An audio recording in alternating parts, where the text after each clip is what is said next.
I used to play with Lego all the time. That was my little first interaction with architecture, and I loved making things out of Lego. But it wasn't until I got older and was at university and started working more with community that I saw the power that architecture could have in helping to continue culture. It's a tough thing to try and get kids to go to university in the first place, and then they've got to pick a career to go and do. And I think in the past, law and medicine are the things from what I've seen that if you're going to bother going to university, that's what you're going to try and strive for, because they're seen as things that you can really contribute to the community via. And we're trying to show that architecture is a way of also contributing to the community.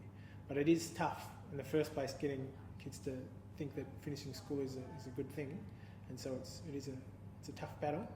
And we're just trying to show more that if you are interested, this is how you go about it, to give people a helping hand who are already aspiring in that direction, and to also show that this is something that we've done and that other people can come and do that too.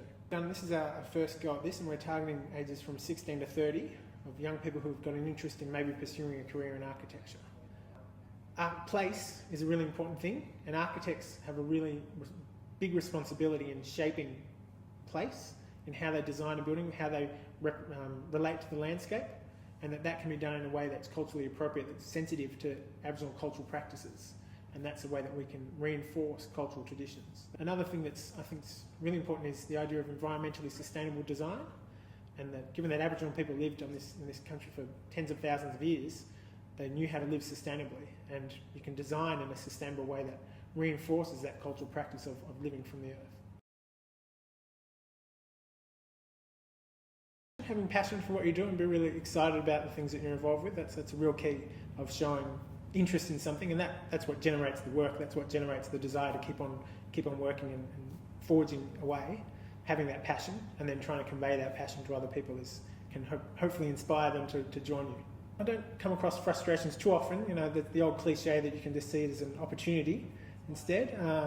It's always hard getting people engaged in something that they don't know very much about. That's always difficult, but as I said, I'm more about showing it, here's a possibility, and even if you get across to one or two people, you've made some sort of difference. So it depends on how you look at it, whether you get frustrated or whether still you see it as an achievement.